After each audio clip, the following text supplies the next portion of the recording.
23 मार्च हा दिवस शहीद दिन म्हणून ओळखला जातो, कारण याच दिवशी सरफरोशी की तमन्ना अब हमारे दिल में है, देखना है जोर कितना बाजू ये कातिल में है, वक्त आने दे बता देंगे तुझे आसमां, हम अभी से क्या बताए क्या हमारे दिल में है, असं म्हणत हसत हसत भगतसिंग, राजगुरू आणि सुखदेव फाशीवर चढले आणि म्हणून हा दिवस शहीद दिन म्हणून ओळखला जातो, ज्यांच्यामुळे आपण आज स्वातंत्र्य सुख समाधानाने उपभोगत आहोत, ज्यांनी या स्वातंत्र्यासाठी आपल्या प्राणाची आहुती दिली आणि भारत मातेला गुलामगिरीतून मुक्त केलं, यात आपल्या ओठांवर नाव येतं ते शेर हिंदुस्तान भगतसिंग.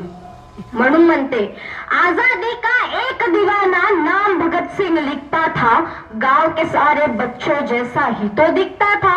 सब खेलते थे गुड्डे गुड़िया उसको प्यारी थी आजादी, भगत के दिल में दबी हुई थी इनकलाब की चिंगारी, इनकलाब की चिंगारी, इनकलाब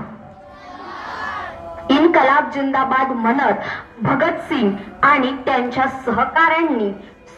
ब्रिटिश सरकार विरुद्ध अनेक आंदोलने केले आणि याचमुळे ब्रिटिश सरकारने भगतसिंग, राजगुरू आणि सुखदेव यांना फाशीची शिक्षा सुनावली.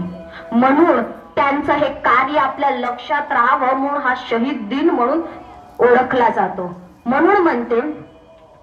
23 साल का एक लड़का आजादी का दीवाना था, वो शहीद आजम कहलाया, बस यही तुम्हें बतलाना था, आजादी के अफसानों को जब भी कोई शायर गाएगा, भगत, राजगुरु, सुखदेव, बस तुम्हारा ही नाम आएगा, बस तुम्हारा ही नाम आएगा.